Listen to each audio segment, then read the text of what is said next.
Hello everyone, welcome to my channel delta delicious. আমি শ্রেয়সী। আজকে নিয়ে এসেছি আরেকটি নতুন রেসিপি। আজকের রেসিপিটি অন্য দিনের থেকে একটু আলাদা। আজকে বানাবো ব্ল্যাক ফরেস্ট কেক। তো এই কেকটা আপনারা খুব সহজেই বাড়িতে কিন্তু বানিয়ে ফেলতে পারবেন। আশা করি রেসিপিটি ভালো লাগবে, আর যদি ভালো লাগে তাহলে আপনারাও কোনো স্পেশাল দিনে এই কেকটা ট্রাই করতে পারেন। তো চলুন দেখে নেওয়া যাক আজকের রেসিপিটি। এখানে আমি নিয়েছি ময়দা, পাউডার সুগার, দুধ, কোকো পাউডার, তেল, বেকিং পাউডার, বেকিং সোডা। এখানে আমি হুইপ ক্রিম নিয়ে নিয়েছি, আর এখানে নিয়েছি আমুলের ডার্ক চকলেট, সাথে নিয়েছি কনডেন্স মিল্ক, লেবু, বাটার, চেরি, আর নিয়েছি ভ্যানিলা এসেন্স। এখন আমি একটি পাত্রে প্রথমে বাটার দিয়ে নিচ্ছি।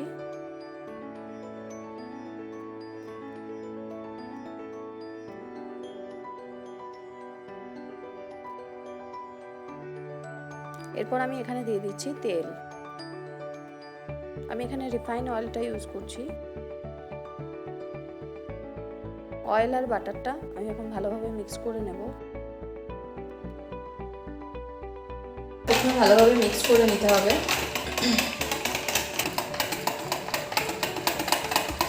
এরপর এখানে আমি দিয়ে দিচ্ছি কনডেন্স মিল্ক এবং আরও একবার ভালোভাবে মিক্স করে নিচ্ছি। এরপর আমি এখানে দুধ দিয়ে দিচ্ছি এবং সবগুলো উপকরণকে আরও একবার ভালোভাবে মিক্স করে নিচ্ছি। এরপর আমি অল্প অল্প করে এখানে পাউডার সুগার অ্যাড করছি আর ভালোভাবে মিক্স করে নিচ্ছি।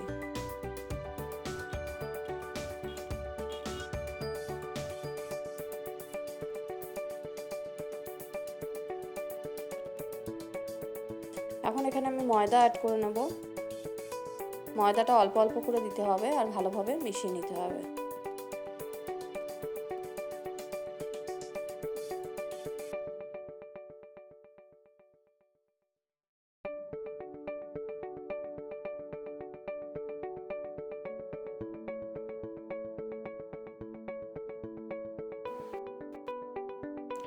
এরপর আমি এখানে দিয়ে দিচ্ছি কোকো পাউডার এবং কোকো পাউডারটাও ভালোভাবে মিক্স করে নেব।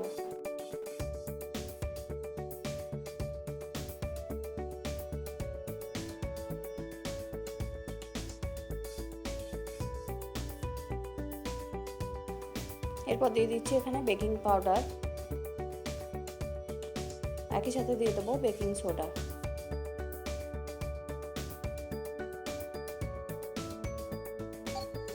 এবার আমি সবশেষে এখানে দিয়ে দিচ্ছি পাতিলেবুর রস।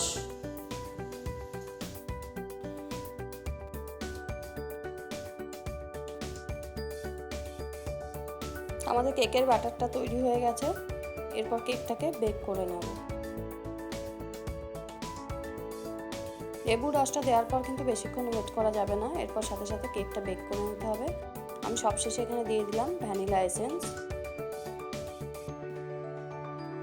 এবং ভালোভাবে মিক্স করে নিচ্ছি।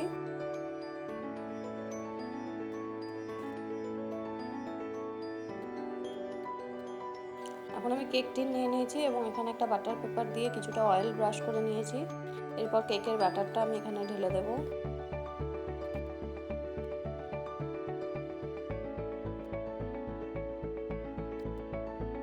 কেকটা আমি আজকে কড়াইয়ে বানাবো।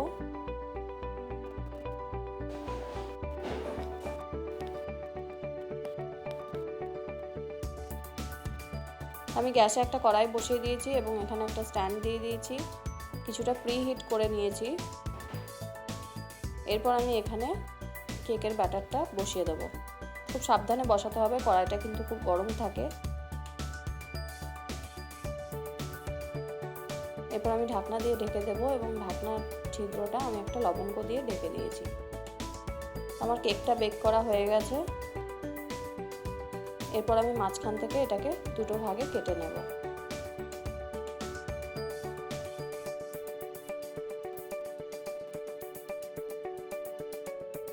খুব হালকা হাতে কাটতে হবে। আমার এটা কাটা হয়ে গেছে। আমাদের কেকটা বানানো হয়ে গেছে, স্পঞ্জটা তৈরি হয়ে গেছে। এখন এটাকে আমরা ডেকোরেট করে নেব।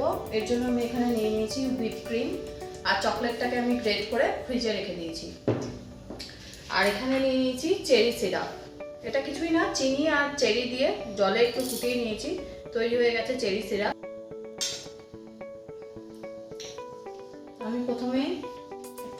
লাগিয়ে নিচ্ছি এখানে।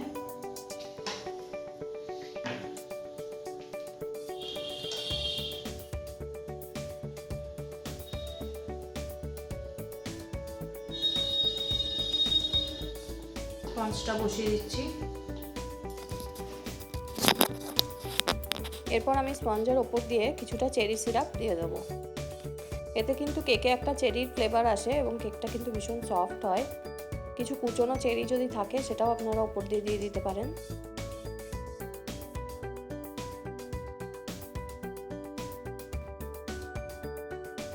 এরপর আমি অল্প অল্প করে ক্রিম নিয়ে কেকের ওপর দিয়ে সাজিয়ে নিচ্ছি।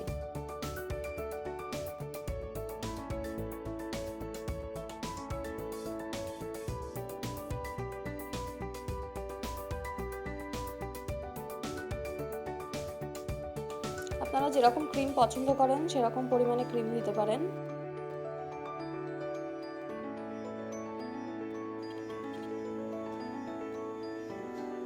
এরপর আমি আরেকটা লেয়ার বসিয়ে নিচ্ছি।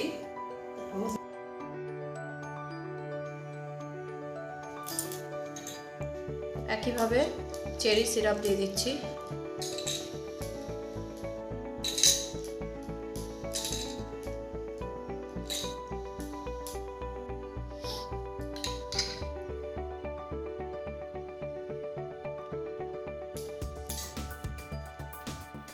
ওই একই প্রসেসে আমি ওপর থেকে কিছুটা ক্রিম দিয়ে দেবো।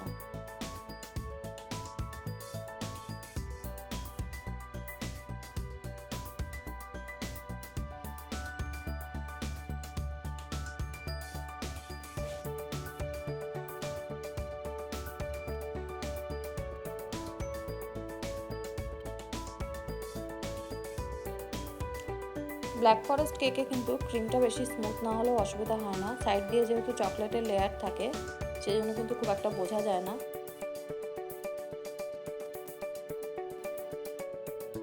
আপনারা যেরকম ক্রিম পছন্দ করেন সেরকম পরিমাণে দেবেন এবং যতটা সম্ভব ওটাকে স্মুথ করে নিতে হবে।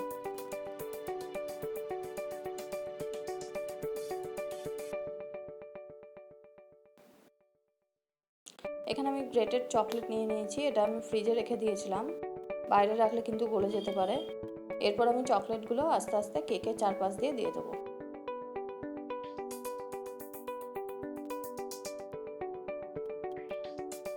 সাইডে যেগুলো পড়ে থাকবে সেগুলো তুলে আবার ওপর দিয়ে দিয়ে দিতে হবে।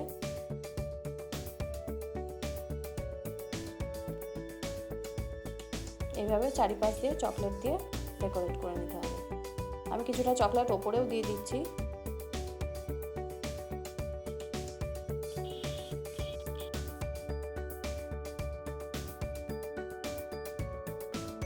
চকলেট দিয়ে আমি গার্নিশ করে নিয়েছি।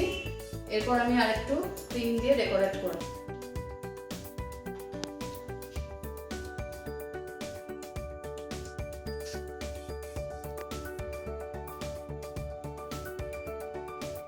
এরপর আমি ওপর থেকে একটা করে চেরি বসিয়ে দেবো যাতে এটা দেখতে আরও সুন্দর লাগে। তৈরি হয়ে গেছে ব্ল্যাক ফরেস্ট কেক। এটা কিন্তু ভীষণ ইজি বানানো। যারা ভাবছেন কেক বানাবেন তারা কিন্তু প্রথম ট্রাই হিসেবে ব্ল্যাক ফরেস্ট কেকটা অপশানে রাখতে পারেন। এটা কিন্তু বানানো খুবই ইজি এবং আমিও এটা ফার্স্ট টাইমই বানালাম।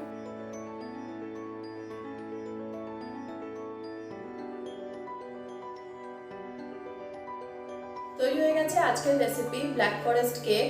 এভাবে আমি আগে কখনো কেক বানাইনি, এটা আমার ফার্স্ট অ্যাটেম্প্ট ছিল। তো আমি যদি বানাতে পারি, ট্রাই করলে আশা করছি সকলেই বানাতে পারবেন। তো যদি রেসিপিটি ভালো লেগে থাকে অবশ্যই বাড়িতে ট্রাই করে জানাবেন কেমন লাগলো। ভিডিওটি ভালো লেগে থাকলে লাইক করবেন আর আমার পরবর্তী রেসিপিগুলির জন্য আমার চ্যানেলটিকেও অবশ্যই সাবস্ক্রাইব করে দেবেন।